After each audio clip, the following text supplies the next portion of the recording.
Bienvenue sur le podcast Broworking. Nous sommes François et Kevin, deux frères entrepreneurs et sportifs. Ensemble, nous décortiquons les clés de l'entrepreneuriat et les secrets pour se sculpter un physique et un esprit solide. Notre ambition avec ce podcast, t'inspirer et te rendre déterminé. Si on peut t'apporter ne serait-ce que 1% de motivation et de discipline, l'objectif du podcast sera déjà atteint. Les épisodes sortiront sur toutes les plateformes de streaming audio et sur YouTube. Quelle que soit la plateforme, abonne-toi pour ne rater aucun épisode.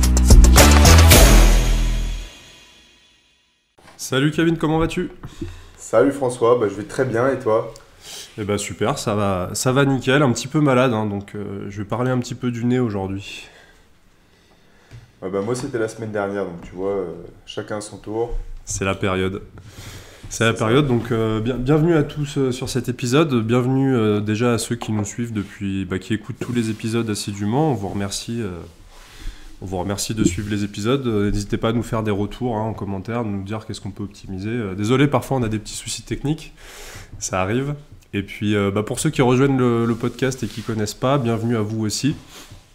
N'hésitez pas à aller jeter un œil sur les anciens épisodes, à jeter une oreille plutôt sur les anciens épisodes qui s'écoutent tous de façon, selon les thèmes qui vous parlent, vous pouvez aller piocher dans tel ou tel épisode. Et voilà, écoute Kevin, si ça te dit, j'aimerais qu'on aborde un sujet qui me traverse cette semaine, que je rencontre, pas un problème, mais disons un truc assez récurrent que je rencontre chez les entrepreneurs que j'accompagne, et qui à mon avis, que toi aussi tu dois rencontrer chez les élèves que tu accompagnes pour se remettre en forme et qui suivent ton programme Culture Sport. C'est le problème de... les gens qui s'engagent dans une démarche entrepreneuriale ou qui s'engagent dans une démarche de remise en forme par le sport, généralement ils prennent un programme, ils prennent un accompagnement, ils prennent un coach sportif, ils prennent une formation d'entrepreneuriat et au bout de, quelques semaines, parfois ça peut arriver, ça arrive souvent en fait, il y a leurs conditions de vie qui changent. Donc, leur femme les quitte, leur mari les quitte, leur mari se bat, la maladie, ou ça peut être même un changement de travail, un déménagement, tu vois ce que je veux dire, des changements de vie importants. Et en fait, souvent, ce que je remarque, dans 9 cas sur 10, ça remet en question tout le projet. C'est-à-dire, ça remet en question leur projet entrepreneurial. Moi, c'est le cas. Là, j'ai 2 clients. Alors j'en ai un qui est en indépendant tout seul, qui est en train de se lancer en indépendant en tant que coach sportif. Là, il se rend compte que son job alimentaire ne lui va pas, du coup, il change de job alimentaire, donc il se retrouve au chômage. Donc ça remet tout en question son projet de coach sportif indépendant. Et puis il y en a un autre là qui a un club de remise en forme pas loin de Tours. Il a 2 coachs indépendants qui bossaient pour lui, qui quittent son club, alors que ça faisait 11 ans qu'il bossait chez lui. Et il a un de ses coachs sportifs qui est salarié qui se barre. Et du coup, il avait tout un projet de coaching sportif en ligne dans le cadre de son club. Et il remet en question le projet. Et moi, j'aimerais te demander, Kevin, je pense que déjà, est-ce que tu as déjà rencontré le problème, c'est-à-dire des élèves à toi qui s'engagent dans un projet de remise en forme avec toi et qui ont un changement de vie, et du coup, ça remet en question le projet. Je vais pas me mettre au sport maintenant parce que Nathalie m'a quitté, tu vois, enfin, je sais pas quoi, des trucs comme ça. Et deuxièmement, comment est-ce que toi tu fais, et ça va être à mon avis un peu le premier sujet, c'est comment faire pour maintenir ces projets de vie importants malgré un gros changement à côté. Parce qu'on est d'accord tous les deux que c'est quand même des gros changements, ce dont je parle là. Mais comment est-ce que tu peux quand même maintenir, tu vois, ta ligne de conduite dans ces cas-là ? Oui, alors justement, ça fait partie d'un de mes combats, c'est le problème de l'engagement. Les gens ont un gros problème à ce niveau-là. C'est-à-dire que pour la plupart, ils ne respectent pas leurs engagements. Et ça, je vois ça dans diverses facettes de leur vie. Donc, tu regardes dans le couple. Tu t'engages dans un couple, la plupart se séparent au bout de 3 ans, etc. Il y a un gros problème au niveau de l'engagement et donc et du respect qu'ont les gens pour eux-mêmes. Et donc c'est pour ça que je fais plutôt pas mal de contenu là-dessus. J'essaie de responsabiliser les gens, j'essaie de leur faire prendre conscience qu'en fait, quand tu t'engages et que tu ne respectes pas tes engagements, tu ne te respectes pas. Et ça met un schéma très mauvais dans ton esprit, dans ton raisonnement, puisque tu mets des échecs. En fait, tu jonges ton parcours d'échecs, ce qui fait qu'en fait, à l'avenir, à toutes les prochaines échéances, bah, tu es susceptible d'échouer à nouveau. Donc, c'est un cercle vicieux. C'est un cercle vicieux. Et en fait, l'engagement, je vois ça, il y a les gros engagements et il y a les plus petits engagements. Donc si déjà, à une petite échelle, tu n'es pas capable de respecter, des petits engagements, eh bien, sur le long terme, tu es plus enclin à ne pas respecter les gros engagements. Et toi, tu parlais donc des problèmes. Bah oui, on peut tous avoir des problèmes dans la vie. On peut tous avoir des problèmes, on en a tous. Il y en a qui sont plus gros que d'autres, il y a des épreuves plus grosses que d'autres. Mais c'est là où tout est le travail d'entraîner sa résilience, d'entraîner sa discipline et de renforcer son mental. Tout ça, c'est du mental. Tu cultives ta résilience, tu entretiens ta discipline, donc tu t'habitues tout simplement à effectuer des tâches toutes les semaines, voire tous les jours, si elles sont petites et si c'est tenable sur le long terme. C'est ça, entretenir sa discipline. Et donc ensuite, tu renforces ton mental pour que, quand il t'arrive des épreuves dans la vie, eh bien justement, tu ne fléchisses pas et tu ne sois pas une grosse merde à dire ah bah oui, y a machine qui m'a quitté, donc je vais pas pouvoir assurer le programme. J'ai eu plusieurs élèves, tu sais bien, hein, qui ont lâchement abandonné mon accompagnement. Parce que voilà, c'est de la fragilité. Et je sais pas à quoi c'est dû. Je sais pas à quoi c'est dû. Est-ce que à l'époque, est-ce que c'est un problème qui traverse les générations ou est-ce que c'est assez nouveau?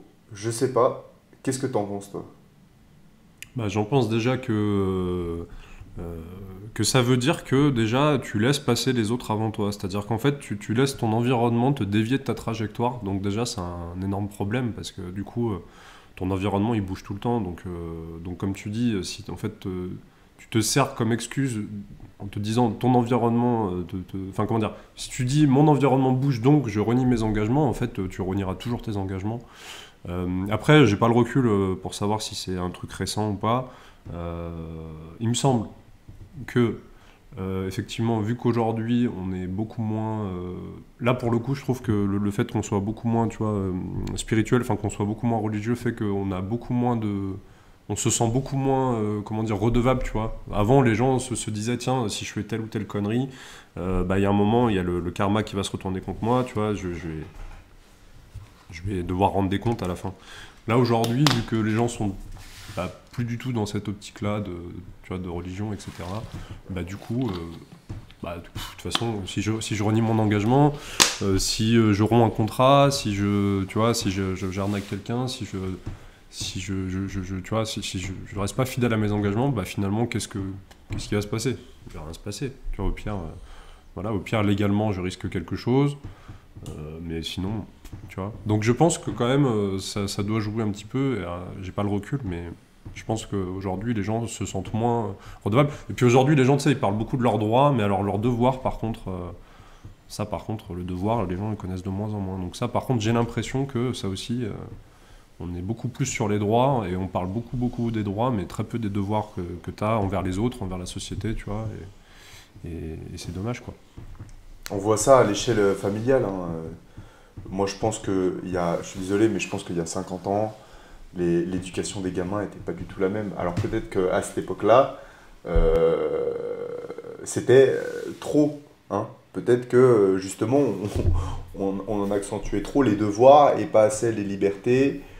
Mais il y a un juste milieu à trouver. Là, comme tu dis, je pense qu'on est beaucoup trop dans la liberté, dans le je peux, plutôt, et très peu dans le je dois. Alors que, je veux dire, déjà, quand tu fais un gamin, tu te dois, mais par nature, de l'éduquer. Par exemple, pour faire un petit parallèle à la nature, Bon, ben voilà, les lionnes, elles s'occupent de leurs gamins, tu vois. Enfin, c'est de l'éducation, c'est la nature. Tu fais un petit, c'est le prolongement de toi, tu es obligé de l'éduquer. Après, les valeurs en fonction des peuples changent, etc. Mais de manière générale, c'est du bon sens, c'est de la logique.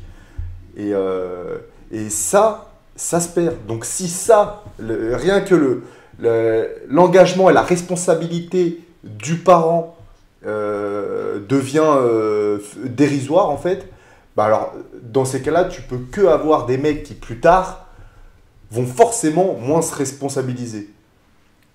Bah, c'est Parce clair que que, si tu vois que quelqu'un ne respecte pas ses engagements sur un sujet, c'est clair et net, tu peux te dire que sur un autre sujet, il va faire la même chose, quoi. Mais bon, maintenant qu'on a fait le constat, on va peut-être essayer de donner nos clés à nous personnelles, parce qu'après, on peut rester 2 heures sur est-ce que effectivement avant c'était pire ou moins bien, etc. Mais là, je pense que ce qui est important peut-être pour les gens, c'est que nous, que ce soit dans le sport ou l'entrepreneuriat, on s'est quand même fixé des disciplines qui, peu importe, enfin, je le vois, toi, en 3 ans, 4 ans, comme ta situation a bougé plein de fois, tu es resté droit dans tes bottes sur tes engagements.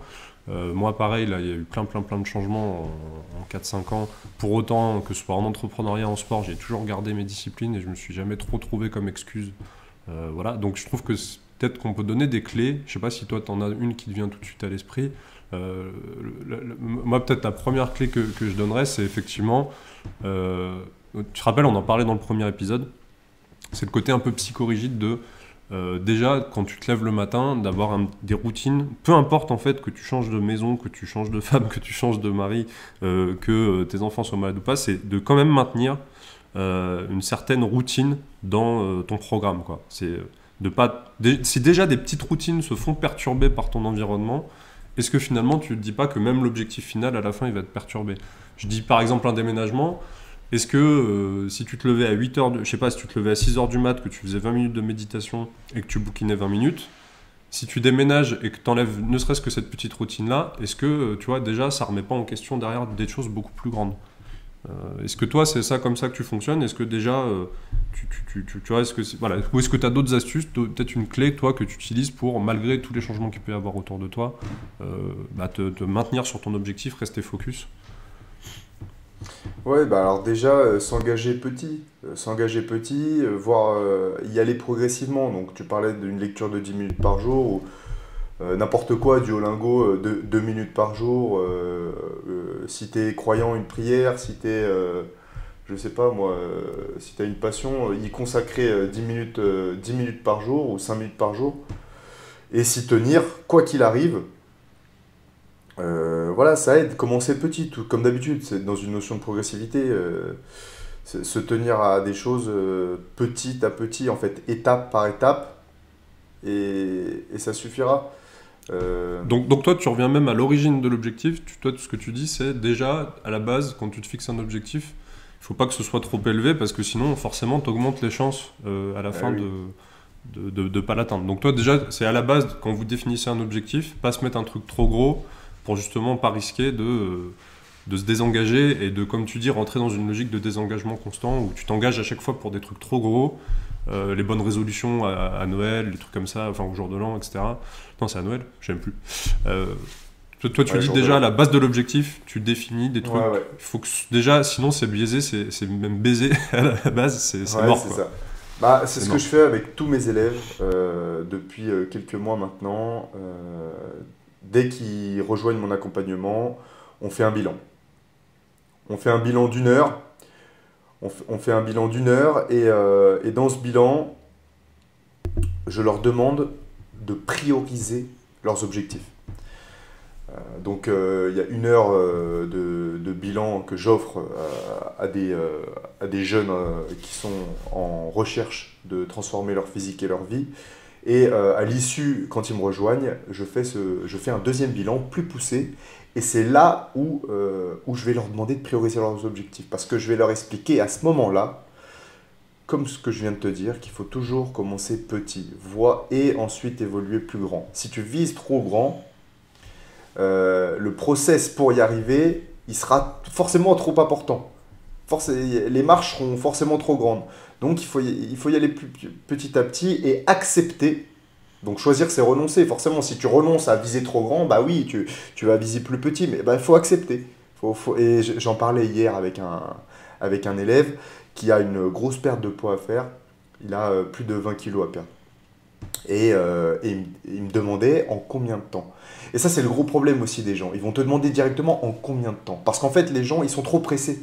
Ils veulent que tu leur donnes une date, en fait. Ils veulent que tu leur dises, ok, bah là, bah c'est bon, dans 2 semaines, tes 20 kilos, ils vont sauter. Ou dans 6 mois, ou dans X temps.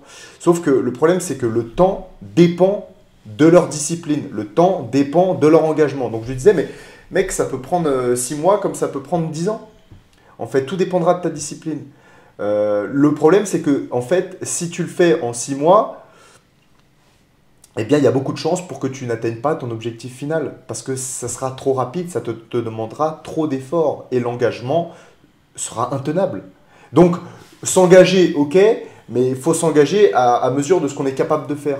Comment Donc, savoir Comment savoir, du coup? Parce que, par exemple, je sais que tu as des clients, tu as des élèves qui rentrent, ils ont un énorme surpoids.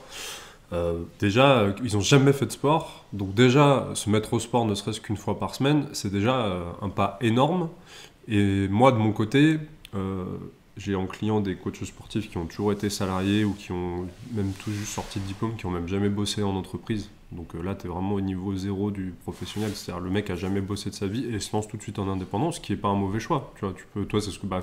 non, toi, non, du coup, toi, tu as fait l'armée, etc. Mais il y en a qui réussissent très bien en se lançant tout de suite en indépendant après le bac ou autre. Donc c'est quand même tu vois, des gros pas franchis. Comment tu sais si c'est trop gros ou pas trop gros? Parce qu'on est d'accord, on en parlait la dernière fois, qu'il ne faut pas non plus être trop humble, trop modeste et constamment se dire oh là là, j'en suis pas capable, je vais pas me lancer. Tu vois. Comment tu juges justement si l'objectif il est trop gros ou pas trop gros? Est-ce que justement faire appel à un pro, dans ton cas, faire appel à toi, quand quelqu'un veut se mettre au sport, il fait appel à toi ou à un coach sportif pour justement se faire accompagner pour déjà mesurer l'objectif, prioriser. Ouais. Et moi, pareil, quand tu fais appel à un formateur en marketing, entrepreneuriat, bah, il va t'aider justement à doser ton objectif et à le mesurer. Est-ce que ça, c'est un premier pas peut-être? Ou est-ce qu'il y a d'autres clés pour savoir est-ce que l'objectif il est trop gros, pas assez gros, tu vois, ni être trop modeste, ni être trop ambitieux non plus? Comment tu fais pour juger? Alors déjà, je pense qu'il faut regarder au plus proche de soi, donc son environnement familial et ses routines du quotidien. Qu'est-ce que tu fais de tes journées? Qui t'accompagne dans tes journées? Voir en fait quelles sont tes responsabilités. Parce que si tu as des gosses à gérer, c'est pas la même que si tu n'as personne à gérer. Si tu as une femme à gérer, une femme, 2 femmes, 3 femmes, ça va changer. Tu vois. Enfin, je veux dire, tu peux pas être sur tous les plans. Donc déjà, regarder ton environnement. Voir ce que tu es en mesure de faire. Et c'est pour ça que c'est important de se challenger, c'est pour ça que je parle beaucoup de compétition. C'est important de connaître sa valeur, de savoir se placer sur l'échelle des possibilités. Parce que si tu n'as pas connaissance de ta valeur, eh ben, comment tu veux l'exploiter? Et donc, tu ne peux pas bien définir un objectif. Donc pareil, c'est un travail que je fais avec mes gars. T'en es où? Il y a qui autour de toi? Est-ce que tu es capable? Est-ce que tu es en mesure de? Est-ce que tu as déjà fait? Comparé avec ce que tu as déjà fait, tu vois. Le mec, il n'a jamais fait une séance de sport, mais là, c'est presque 2 séances par mois que je lui fais faire au début, tu vois. Même pas une séance par semaine, parce que ça sera 2 séances par mois, ça sera déjà le bout du monde. Et les séances que je vais lui donner, elles seront ultra light. Tu vois, pareil pour la diète. Le mec, il mange que du fast-food, il mange n'importe quoi, que du transformé, il n'a même pas conscience. Il n'a même pas conscience que ce qu'il bouffe. Il y a des mecs, bon, je m'énerve un peu, mais je vais me calmer. Il y a des mecs qui consomment des trucs, ils connaissent pas ils connaissent pas la provenance. Non, mais c'est quand même fou, tu vois. Donc, voilà, voir où t'en es, te placer et comment tu connais ta valeur. Eh bien, tu vois d'où tu viens, ce que tu as fait. C'est pour ça qu'il faut passer du temps avec l'élève. Et c'est ce qu'on fait tous les deux en appel bilan. Le premier bilan qu'on fait, toi comme moi, bah, j'ai bien observé comment toi tu fais pour ensuite faire la même chose et reproduire. On pose énormément de questions. C'est comme ça qu'on fait. On place la vie du mec. Et nous, en tant que professionnels, on sera en mesure de lui proposer le processus qui lui correspond. C'est pour ça qu'on est pro et que ça marche. Mais malgré tous nos efforts et notre professionnalisme, il y aura toujours des mecs pour pas réaliser. J'écoutais le podcast de Yomi et d'Oussama, et en fait, il y a des mecs qui achètent leur formation, ils rentrent même pas dans l'espace membre. Donc tu vois, il y aura toujours des mecs. Je retiens deux choses du coup qui me paraissent importantes dans ce qu'on dit là. La première, c'est déjà que pour s'auto-évaluer, c'est toujours super dur. Donc effectivement, avoir un avis extérieur par un pro de préférence ou par quelqu'un qui a déjà accompli ce que tu as envie d'accomplir.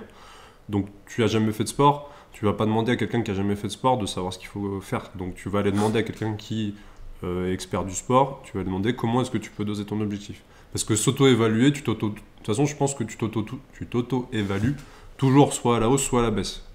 Tu t'auto-évalues, c'est dur à dire, jamais à la juste valeur. Ouais. Et deuxième truc, j'aime bien ce que tu as dit, c'est déjà d'apprendre à se connaître. Et pour apprendre à se connaître, il faut se fixer des petits challenges, même qui n'ont rien à voir. C'est-à-dire qu'effectivement, ça peut être un petit challenge sportif qui va t'apprendre des choses sur toi, qui vont te servir dans l'entrepreneuriat derrière.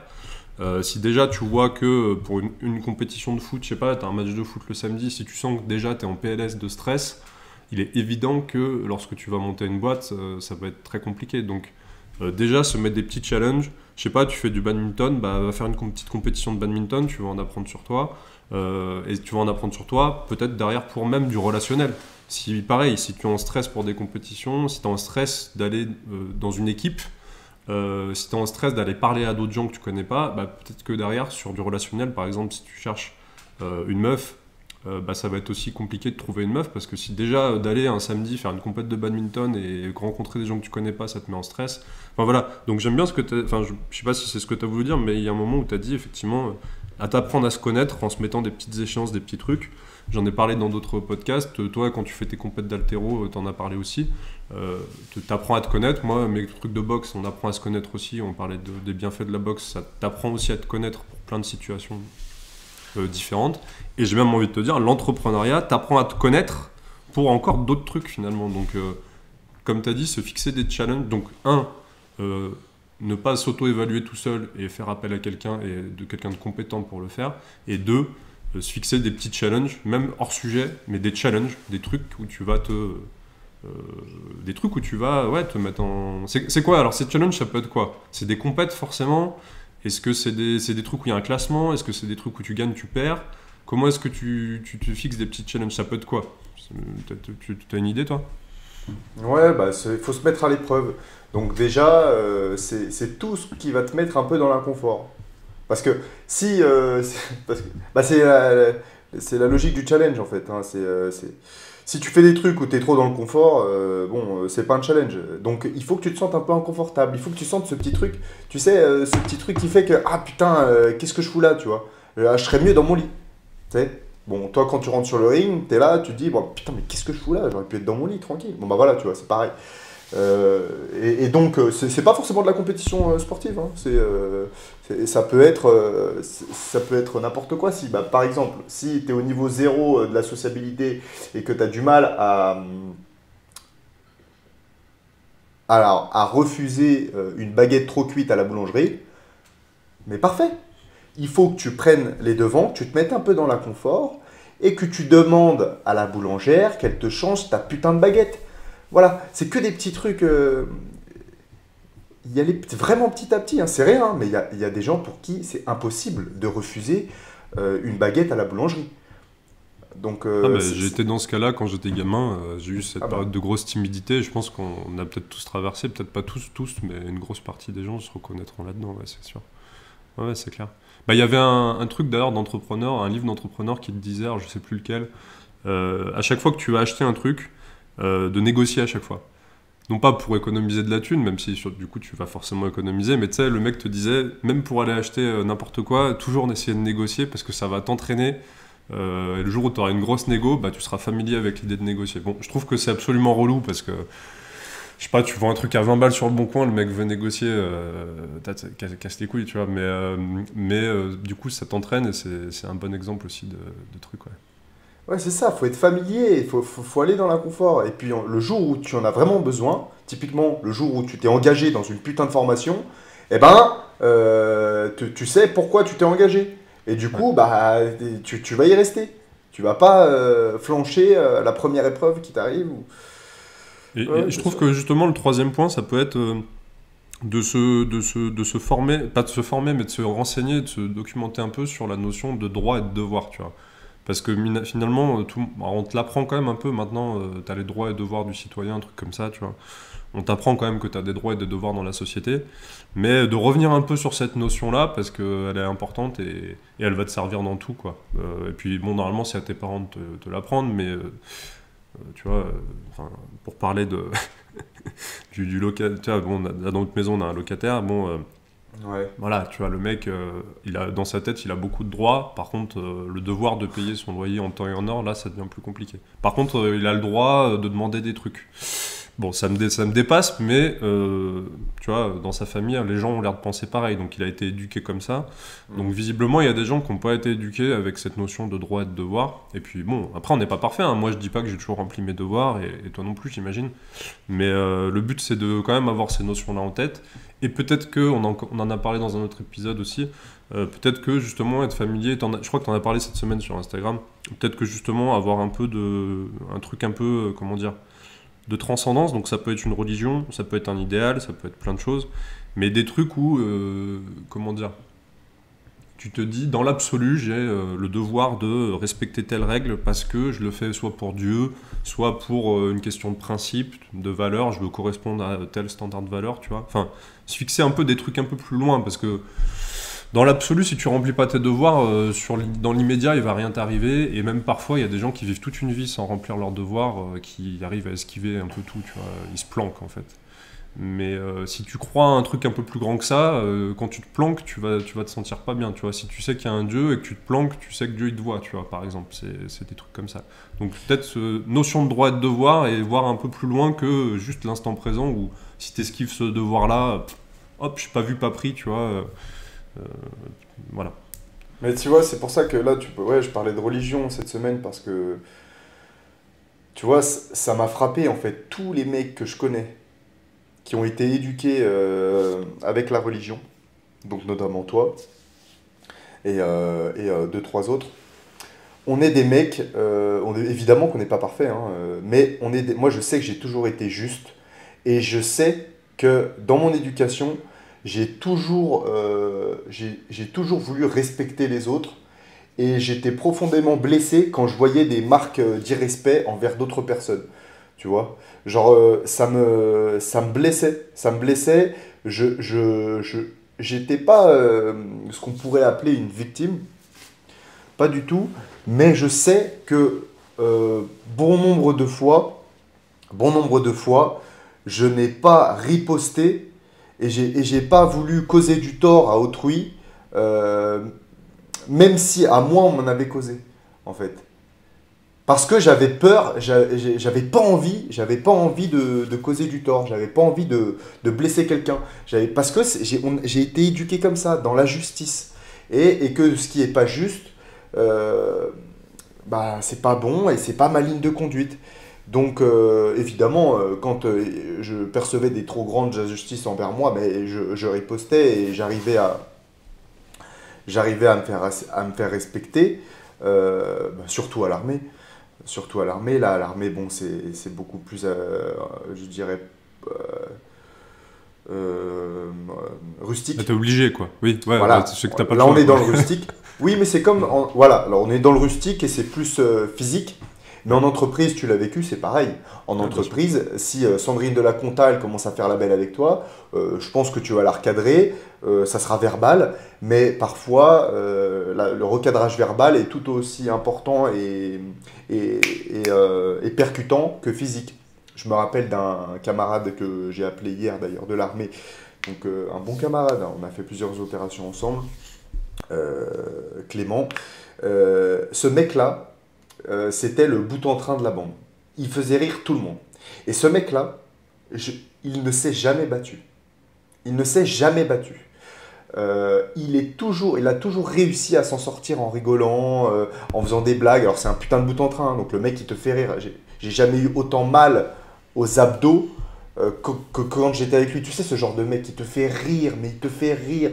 Et pareil, il arrivait avec sa diplomatie à lui à contourner les problèmes et sans perdre la face. Sans perdre la face. Donc tu vois, il y a des techniques. Bon, on s'éloigne du sujet, mais. Non, non, c'est intéressant. Mais ce que tu voulais dire, en fait, c'est que la religion t'a donné quand même des principes et des valeurs qui font que même si les gens transgressent devant toi, tu vas quand même dans le maximum possible. Alors, tiens, on n'y arrive pas tout le temps, évidemment, et je suis un peu comme toi là-dessus. Tu vas quand même ne pas rentrer dans le même jeu que le gars, et tu vas essayer de recadrer les choses sans toi-même te mettre en faute, entre guillemets. Oui. Et moi, du coup, je sais pas si c'est ça pour toi, mais moi, c'est que j'ai quand même si aujourd'hui, tu vois, on va dire, je suis pas pratiquant, tu vois, je suis pas pratiquant du tout. Je vais quand même me marier à l'église, mais je suis pas pratiquant dans la vie de tous les jours. Je pense pas à ça tous les jours. Par contre, je sais que inconsciemment, dans ma tête, je sais que quelqu'un, toi, j'ai quand même été éduqué dans le truc où quelque chose de supérieur te regarde. Et du coup, même si je suis tout seul et que, comme je disais tout à l'heure, je peux, tu vois, esquive, ne pas remplir un devoir ou faire de la merde et personne va me voir, je pense que j'ai quand même inconsciemment ce truc de me dire, le karma, tu vois, je parlais la dernière fois des énergies positives, négatives. Là, je sais que si personne me voit faire un truc, quand même, tu vois, il y a quelque chose de supérieur qui me regarde. Et même moi, en fait, tu vois, je me dis que moi-même, si je me regarde avec le recul, est-ce que j'ai envie de voir cette personne-là, tu vois, qui a fait de la merde. Donc là, on parlait de l'engagement. Moi, je sais que ce qui me maintient dans mes engagements, c'est que j'ai pas envie, dans 2 ans, en analysant mon année 2023-2024, me dire putain, t'as été une merde, quoi. Et en fait, donc la religion t'apporte quand même ce truc, je pense, de inconsciemment, tu sais qu'il y a quelque chose de supérieur qui te regarde, alors que quelqu'un qui n'a pas été éduqué dans la religion, bah, malheureusement, est-ce qu'il a ce truc-là, tu vois? Je sais pas, je sais pas du tout. Mais je pense que c'est une force des religieux, ça.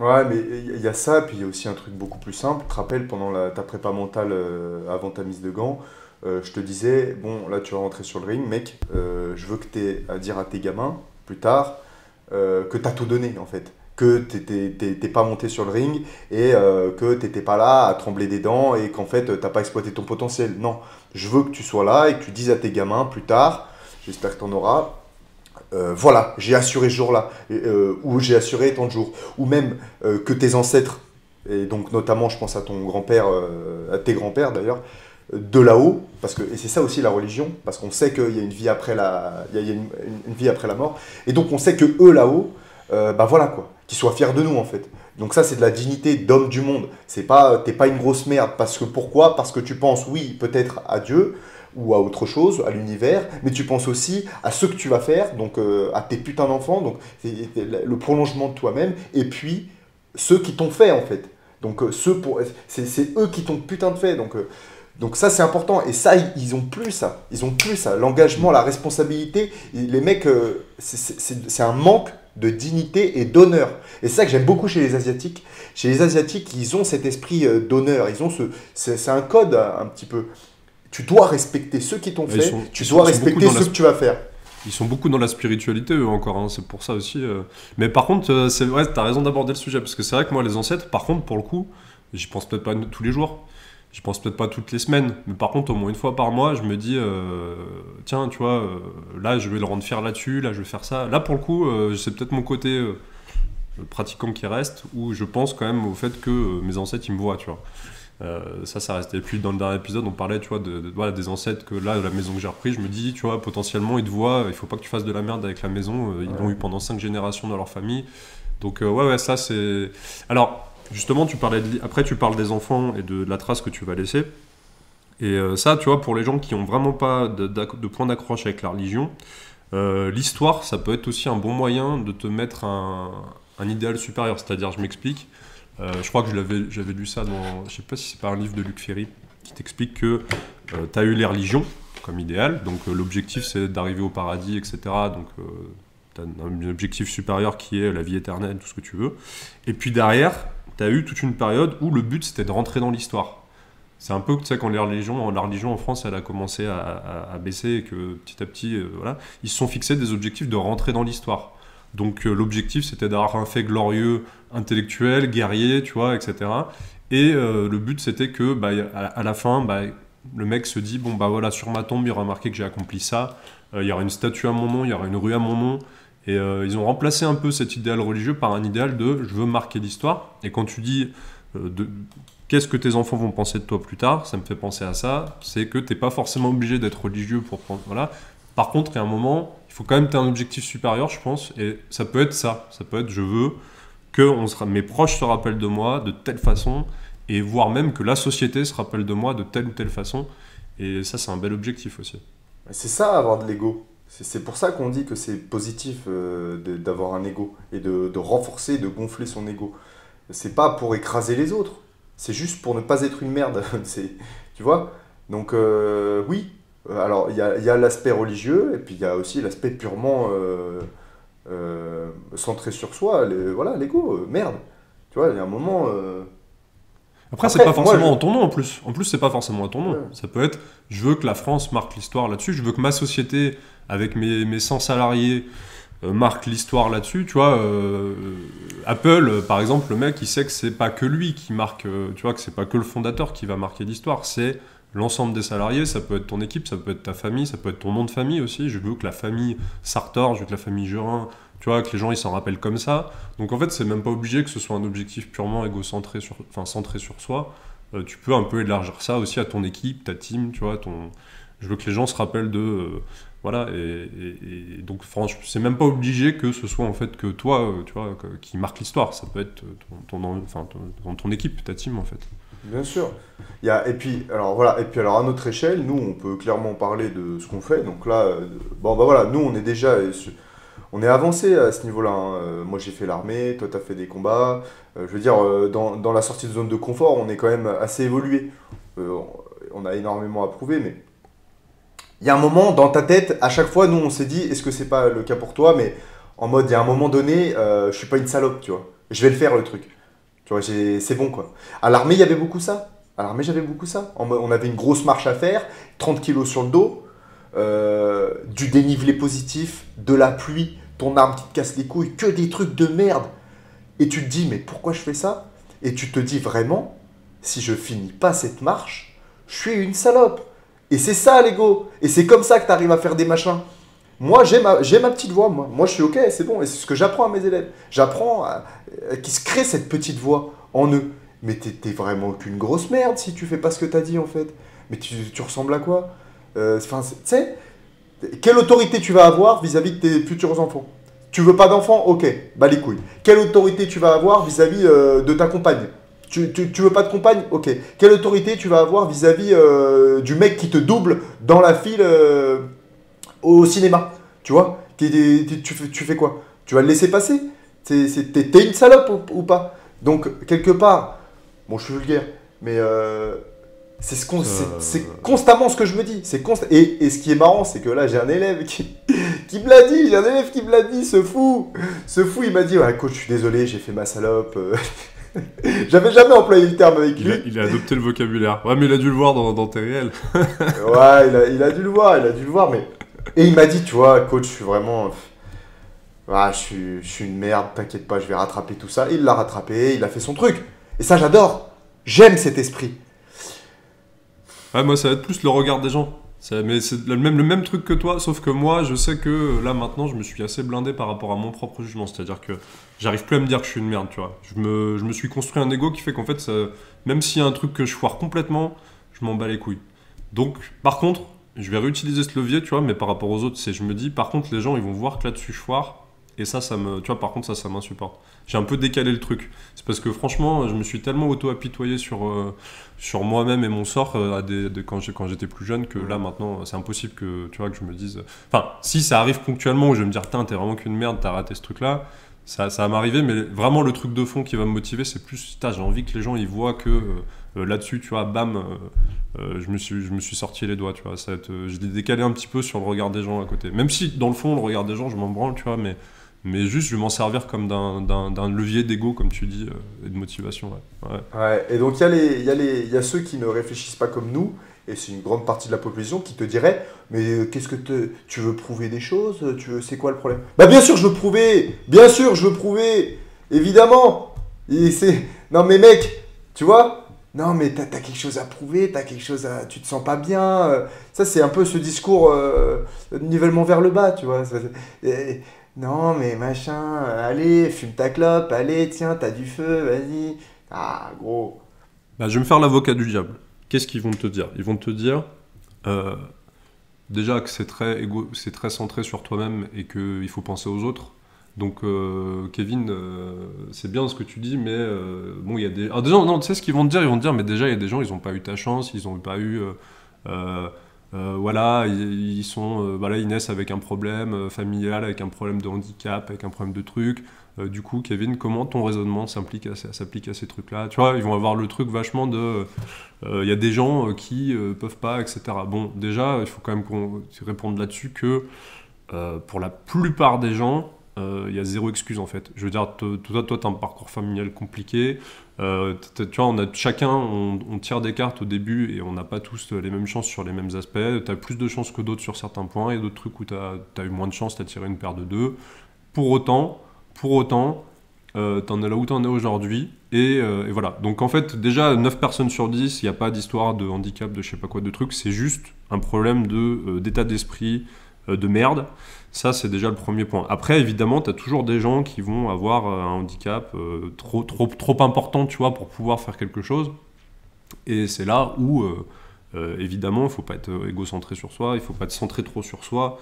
Et évidemment, aider les autres. C'est ce qui se passe en France quand tu crées une boîte. Même si ta boîte, elle performe de ouf, il va y avoir la redistribution. Tu vas donner 20, 40, 60% de ce que tu gagnes pour aider des personnes qui n'ont pas eu la chance que toi, tu as eu de pouvoir, tu vois.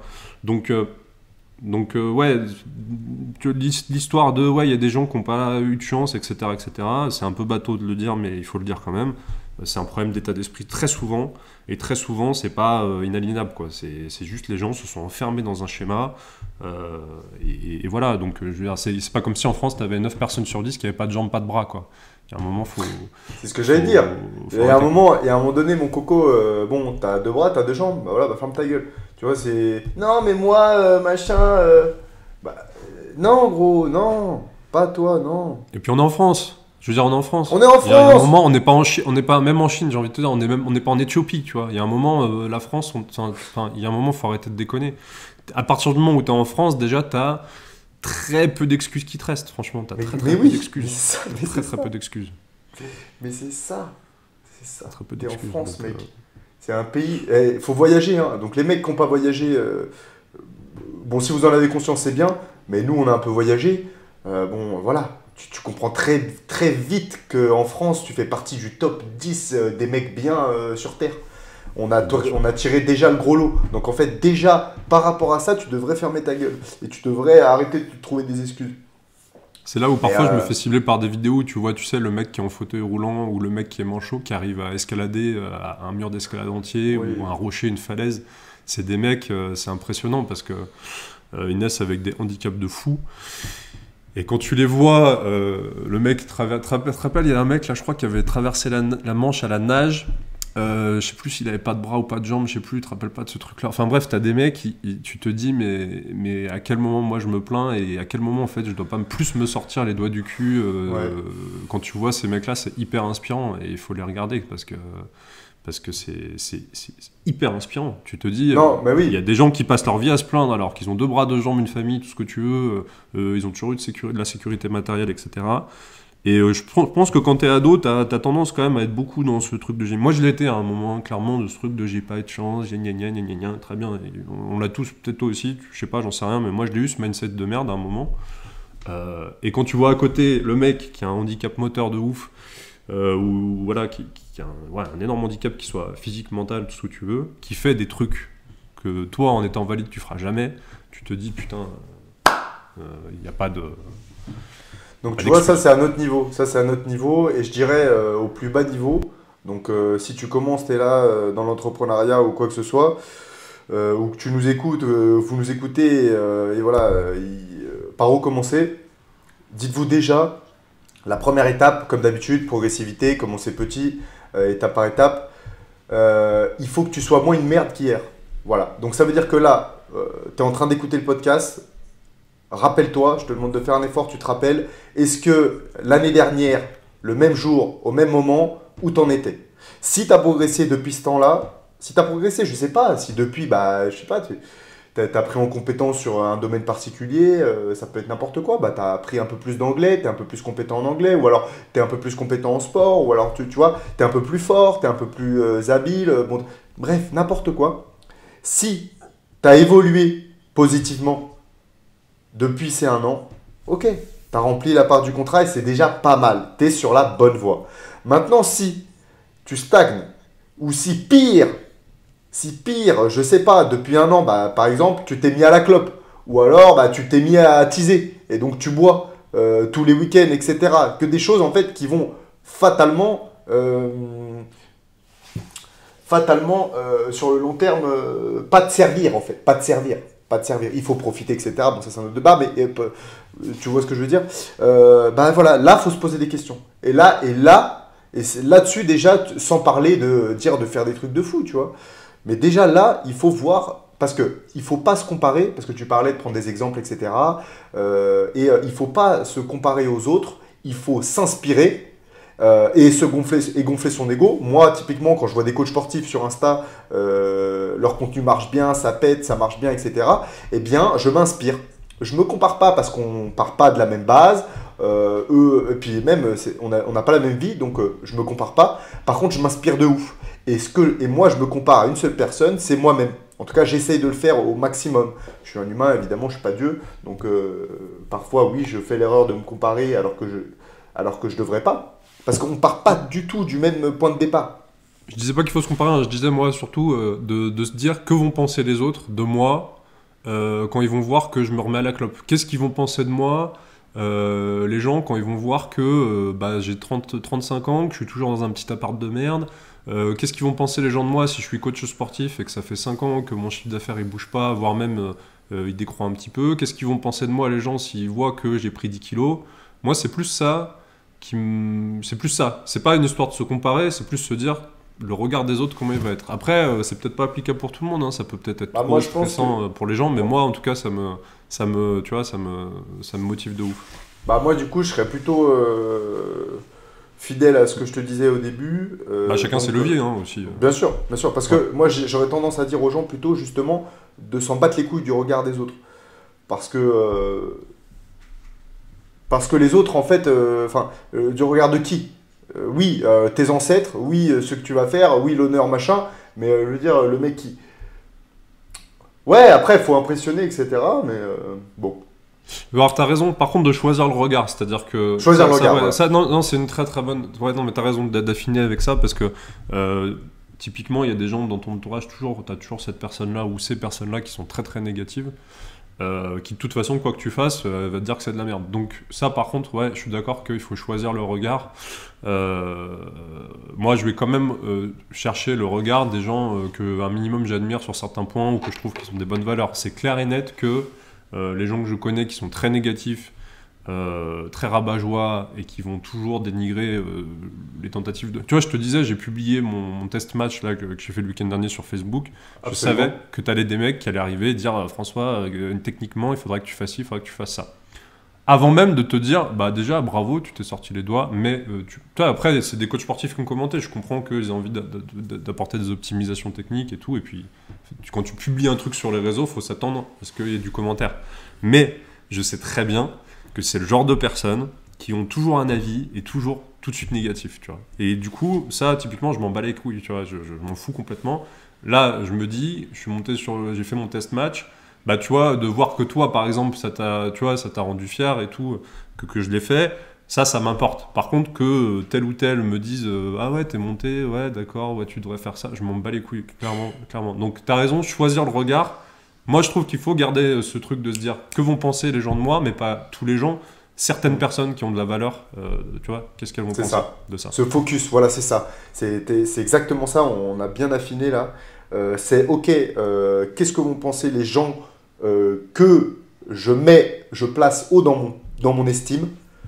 Ces gens-là. Et il faut vraiment les choisir bien comme il faut. Parce que ces gens-là, eux, auront le droit d'avoir un avis négatif, constructif, déjà. Parce que si tu les as choisis, bah, c'est que forcément, ils sont compétents sur ta discipline ou compétents sur ce que tu vas faire. Moi, c'est pareil, tu vois, dans l'entrepreneuriat. En plus, la plupart des gens, il y a des gens, ils connaissent rien, ils te donnent des conseils. Mais gros, ferme ta gueule. La seule personne qui avait le droit de juger mon entreprise, c'était toi.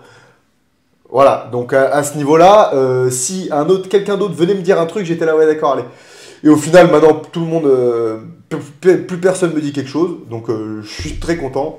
Et en plus, voilà, donc ouais, bien sélectionner le regard des autres. Parce qu'en fait, en réalité, tous les Mongols t'en bat les couilles. Par contre, ceux qui comptent vraiment et qui sont compétents, qui t'accompagnent, qui croient en toi, qui machin, ça, oui.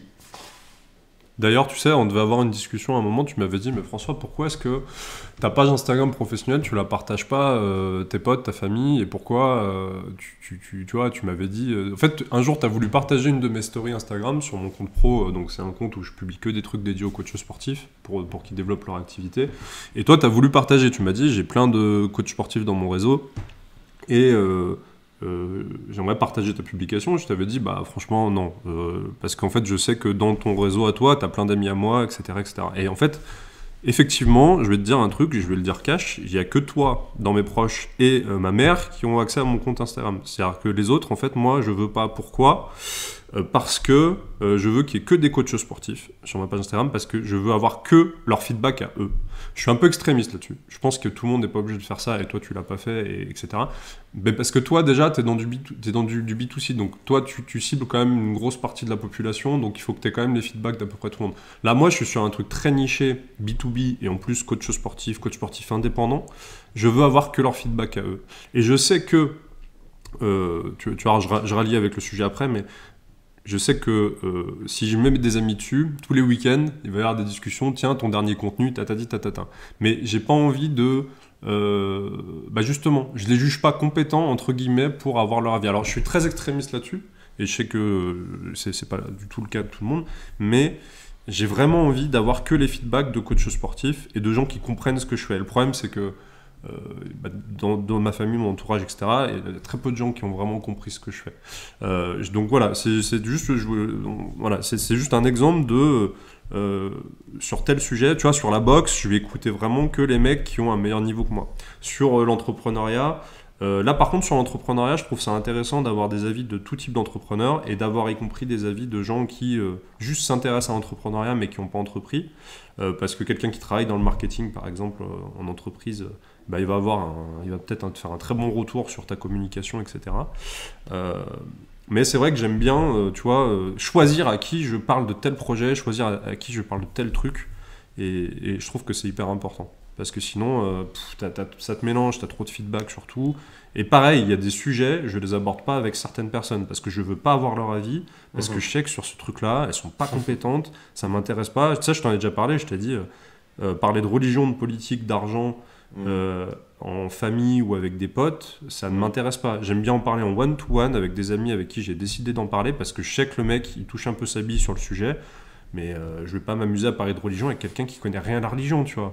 J'ai une pote qui est plutôt woke, que tu connais, je vais pas m'amuser à aller parler de religion avec elle. Elle a jamais été religieuse, elle a jamais été croyante, je sais d'avance qu'elle va pas être d'accord avec moi. Par contre, je vais aborder avec elle des sujets peut-être de société, sur le féminisme, etc., etc.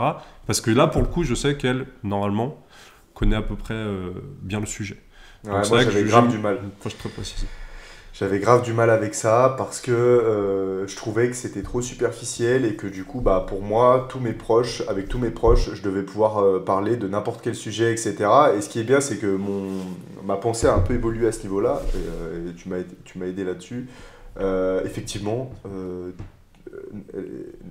toutes les personnes que tu fréquentes, qu'elles aient une grande ou pas, une petite ou grande place dans ton cœur, ne sont pas forcément compétents sur un sujet. Et même, t'as raison, je veux pas l'avis de mon beau-frère ou de ma belle-sœur sur la situation politique en Palestine, tu vois. Enfin, j'ai rien à foutre de son avis, ça m'intéresse pas. Moi j'avais du mal avec ça. Et petit à petit, j'ai consulté des contenus, dont le contenu que je vous ai déjà conseillé, Gabrielle Duvoisin. C'est une jeune active qui voyage beaucoup et là actuellement elle vit en Russie. Et en fait, dans un de ses contenus, elle parlait qu'en Russie, ce qu'ils font en Russie, contrairement aux pays anglo-saxons, et donc un petit peu comme en France, il faut parler aux gens. Moi, j'avais du mal avec les conversations superficielles, tu vois. J'avais du mal, j'étais là, je sentais le dialogue faux, j'avais pas envie, tu vois. Et en fait, justement, cette fille-là t'expliquait et expliquait que les gens font ça en Russie et en France aussi, commencent par des conversations superficielles, et de toute façon, les conversations profondes commencent toujours par des conversations superficielles, en tout cas la plupart du temps. Donc, ça m'a aidé avec ça et je me suis dit, ok, c'est pas grave. Tu peux parler Ça de la s'appelle le pluie. small talk. C'est le small Ouais, talk, tu sais. voilà, c'est ça. Et tu peux parler de la pluie et du beau temps parce que petit à petit, si ça doit se faire, la conversation ira plus en profondeur et ça veut pas dire que tu es faux ou quoi que ce soit.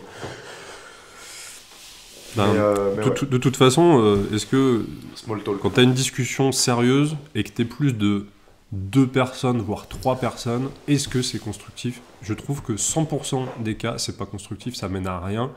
Quand tu es plus de 2, 3 personnes à engager un débat, un sujet, tu peux être sûr que ça finit par de l'ego, c'est-à-dire Ouais, je veux avoir le dernier mot, je veux avoir raison, et ouais, oui. il y a tout qui est mis dans la forme, limite c'est celui qui parle le plus fort, c'est celui qui truc.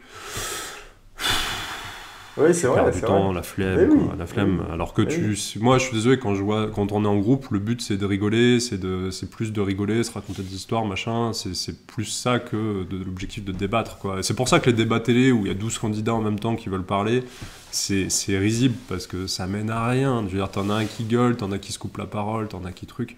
Les discussions pour moi, donc moi vraiment je discute de trucs sérieux, même d'entrepreneuriat, que en one-to-one ou tu vois à 3 max. Et je voulais juste finir sur le côté choisir à qui tu parles de tes projets et à qui tu parles de tes objectifs aussi.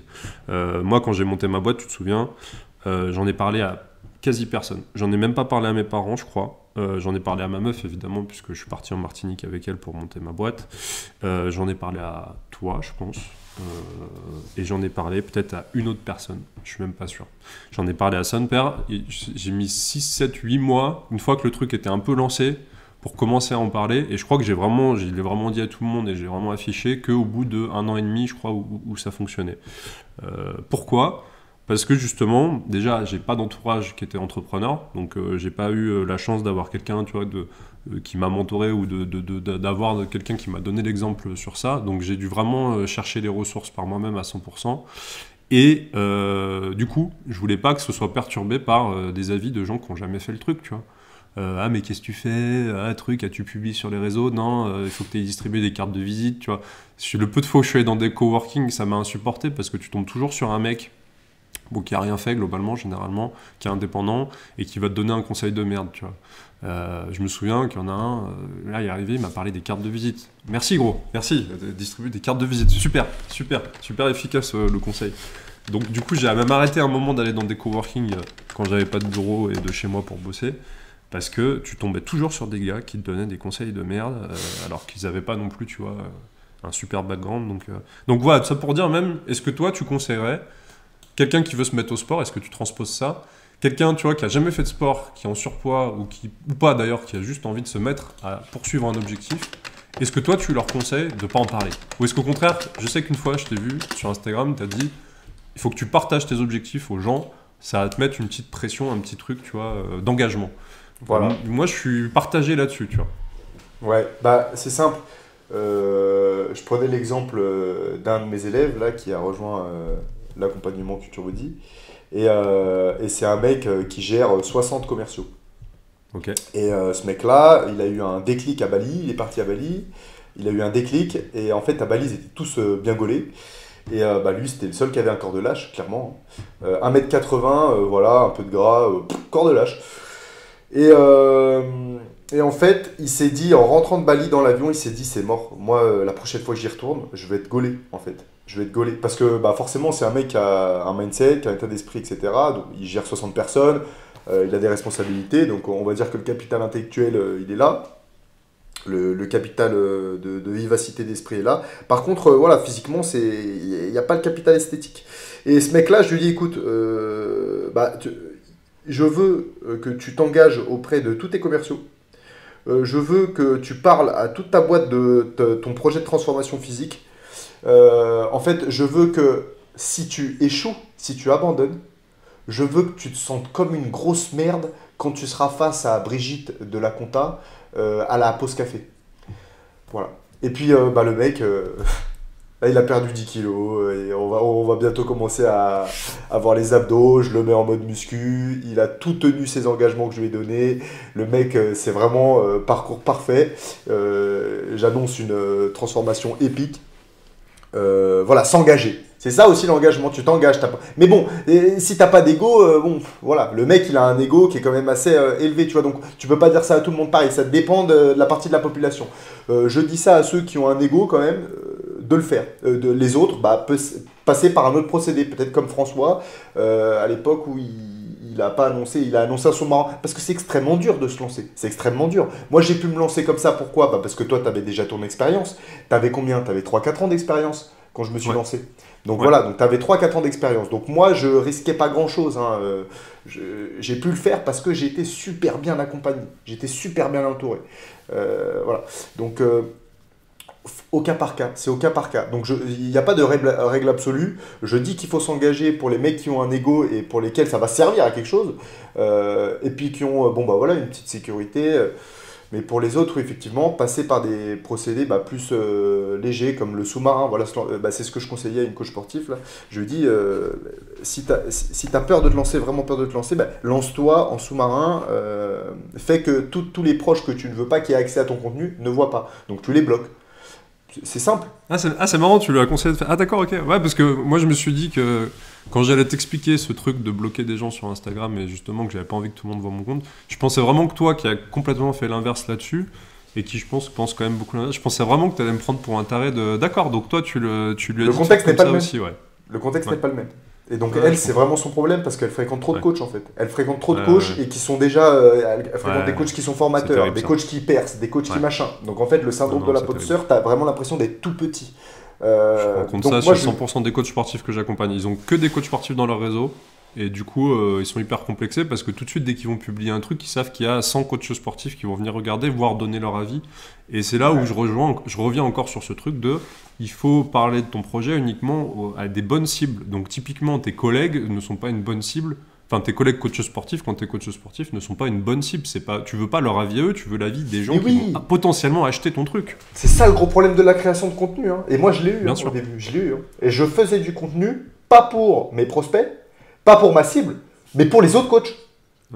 J'ai eu un gros problème. Et dès lors que j'ai compris qu'en fait, j'avais un problème de cible. Je voulais impressionner les autres coachs. Je voulais montrer que j'étais capable de... Mais en fait... Mais voilà, et donc ça c'est une grosse erreur à pas faire. Donc première erreur, oui, parce que tu veux casser ce truc de syndrome de l'imposteur, tu veux montrer que tu es crédible, etc. Le problème c'est qu'il faut s'enlever de ça. Et donc il faut faire attention quand même au regard des autres. Pareil, si tu es suffisamment un ego, si tu as un ego suffisamment gonflé, moi quand je me suis lancé par exemple, j'ai eu des remarques, mais j'en ai eu 2-3, tu vois, je m'en battais les couilles. Faut savoir le... Ouais, alors que moi, j'aurais eu ces remarques-là. Tu vois, même encore, il y a 2-3 week-ends avec des copains, ils t'ont vanné un petit peu sur un contenu, je sais plus. C'était pas du tout méchant. Il n'y a rien de méchant. Et encore une fois, le but, c'est pas de dire qu'il faut être susceptible. Mais je sais que moi, quand je me suis dit, à ta place, quand je me suis lancé, ces trucs-là m'auraient assassiné. Parce que j'avais tellement de syndrome de l'imposteur et tellement de trucs que même si quelqu'un avait fait une vanne, et j'ai déjà eu 2-3 potes qui étaient quand même tombés sur mon compte Insta, qui m'ont déjà vanné sur des trucs. Mais je sais que, encore aujourd'hui, il y a encore très peu de certitudes sur plein de choses, et c'est bien de ne pas avoir trop de certitudes, mais du coup, je sais qu'il y a des remarques qui pourraient m'assassiner, tu vois, clairement. Et l'autre truc, c'est, tu disais que toi, à un moment, tu produisais du contenu pour d'autres coachs sportifs, alors que c'est pas eux qui vont acheter ton programme in fine, et que c'est un problème. Moi, il y a ça aussi, c'est que je me dis, si j'ai tous mes potes qui me suivent sur Instagram, je vais faire du contenu pour mes potes. Je vais faire du contenu pour les faire marrer, je vais faire du contenu pour les intéresser. Comme ça, le week-end, quand je vais les voir, tu vois, ils vont me dire inconsciemment. Je sais que je vais pas le faire consciemment, mais je sais qu'inconsciemment, si je sais qu'il y a un tel ou un tel qui va voir, tiens, je vais placer une petite vanne, je vais placer un petit truc, je vais placer un contenu pour montrer que je suis intéressant, etc. Et j'ai pas du tout envie d'être là-dedans. Moi, ce que j'ai envie, c'est que mon contenu, ils soient jugés uniquement par des coachs sportifs. Et mes potes sont pas du tout dans ce game-là, ils sont pas du tout dans ce milieu-là. Il y en a très peu qui sont entrepreneurs dans le lot. Donc vraiment, ils sont très très très éloignés. Et j'ai pas envie justement que ma ligne éditoriale et les contenus que je publie soient influencés par leur regard à eux de façon même inconsciente. Donc c'est super intéressant ce que tu dis. Je rejoins ce truc-là à 100%. Bah voilà, donc ça c'est comme ce que je disais, au cas par cas, on n'a pas la même sensibilité au regard des autres. Moi je sais que là, les collègues qui m'ont vanné un petit peu, mais ça me faisait rire parce que je sais pourquoi je le fais, je sais ce que je fais, et en réalité ça me fait rien, ça m'en touche même pas une. Même ça me fait rire parce que eux seraient jamais capables de faire ce que je fais. Donc, Bien sûr. Non, j'ai un ego qui est assez suffisamment blindé et construit maintenant. J'ai assez confiance en moi pour pouvoir faire ce que je veux là. Et en fait, moi, je retire que le positif de m'être exposé à tout le monde, c'est la force. Parce que dès le début, j'ai eu de la force de tous mes proches. Parce que même si ça critiquait des gens à qui je parlais pas beaucoup, et je les remercie aujourd'hui, m'ont envoyé de la force, un like, un commentaire. Et ça, c'est le positif que je retire de m'être exposé. 100%. Ouais, c'est clair. Et puis l'algo, en plus, il voit que dans les premières minutes, tu as plein de likes et tout, il va mettre ton truc plus en avant. Alors après, il faut voir quand même, c'est-à-dire que moi, typiquement, si mes potes vont liker, en fait, il faut quand même comprendre que les algos regardent les profils des gens qui likent. Donc à un moment, en fait, si c'est des coachs sportifs qui viennent liker ton contenu, et ben, Instagram va montrer ou Facebook va montrer ton contenu à des gens qui ont plus un profil de coach sportif. Donc c'est intéressant. Moi, c'est vrai que du coup, ça clairement, je l'ai ressenti, c'est-à-dire qu'effectivement, j'ai pas eu ce cercle-là de personnes qui viennent liker tout de suite. Mais d'un côté, vu que je cible plutôt des coachs sportifs, tu vois, est-ce que ça aurait été pertinent que des gars de 23 ans qui sont très très loin du milieu du coaching sportif viennent liker mon contenu, tu vois. Toi, tu es peut-être plus sur un marché qui est peut-être plus ouvert, donc effectivement, c'est peut-être plus important tout de suite d'avoir cette base de... Sachant que dans nos potes, en commun et dans ton réseau, tu avais plein de mecs qui ont besoin de ton programme encore aujourd'hui, donc oui, c'est intéressant qu'ils viennent liker. Hein. Après, le like, c'est pas tant un truc qui est... Oui. C'est pas un gros levier de l'algorithme. Le gros levier de l'algorithme, c'est le temps d'attention. Donc au final, par contre, qu'est-ce que ça va faire le like? Ça va mettre de la crédibilité sur ton contenu. Du coup, un mec de ta cible va tomber sur ce contenu, il va regarder automatiquement les likes. Si y a des likes, le mec il va avoir plus d'attention sur ce que tu dis. Et là, c'est bénéf. C'est pour ça que pour moi, là, c'est vrai que c'est un marché plus ouvert quand même. Moi, je m'adresse à un large public. Mais moi, c'est les bénéfices que j'ai trouvés de cette méthode-là. Bien sûr. Puis de toute façon, j'ai pas trop réfléchi. J'ai pas trop réfléchi. Non, puis comme tu disais, Puis comme tu disais, tu t'étais en plus habitué à publier, tu sais, on en avait parlé dans un autre épisode, allez voir, je crois que c'était l'épisode 6, où tu dis que justement, commencer à publier dans ton réseau, t'as familiarisé avec le fait de publier du contenu et de montrer des choses. Donc toi, tu as en plus cette démarche de progressivité et du coup, tu as commencé d'abord à publier sur ton compte perso. Donc ça, c'est intéressant. Écoute, est-ce qu'on recommanderait pas... Est-ce que tu voulais dire autre chose sur ce sujet? Et puis sinon, je te propose qu'on passe à une petite reco, d'ouvrage qui t'a marqué peut-être cette semaine ou ce mois-ci. Je vais faire ma recommandation donc de la semaine. C'est The Culture Map d'Erin Meyer. Donc c'est une autrice qui parle des cultures. Et qui parle on parlait justement de comment en France ou en Russie on fait pour aborder un sujet en profondeur. Justement dans ce livre-là, si vous aimez voyager ou si vous avez envie de voyager, c'est un super truc, c'est un super contenu. Elle vous explique un petit peu les mentalités des continents et des pays. Et pour exemple, voilà, au Canada, en Angleterre, on va parler de la pluie et du beau temps, mais tout le long. En fait. Et en fait, on parle de choses en profondeur que dans le cercle proche. Alors qu'en Russie ou en France, par exemple, je dis ce qui est écrit dans le livre, on peut parler d'un sujet profond à un mec qu'on rencontre dans le bus. C'est que des petites subtilités, et je trouve que pour s'ouvrir au monde, c'est un excellent contenu. C'est une bonne approche multiculturelle, ouais, carrément. Ça m'intéresse, j'irai le consulter. Moi, de mon côté, je vais vous conseiller un ouvrage, donc on en a un peu parlé tout à l'heure. C'est soit de se trouver une religion, soit de se trouver un idéal qui fait que du coup, tu vas te dire constamment que tu dois remplir tes devoirs pour répondre à cet idéal-là. Si vous n'êtes pas forcément porté sur la religion, il y a un livre qui est très bien, qui s'appelle « Apprendre à vivre » de Luc Ferry. Là, je me le suis remis sous les yeux pour retrouver le bon titre.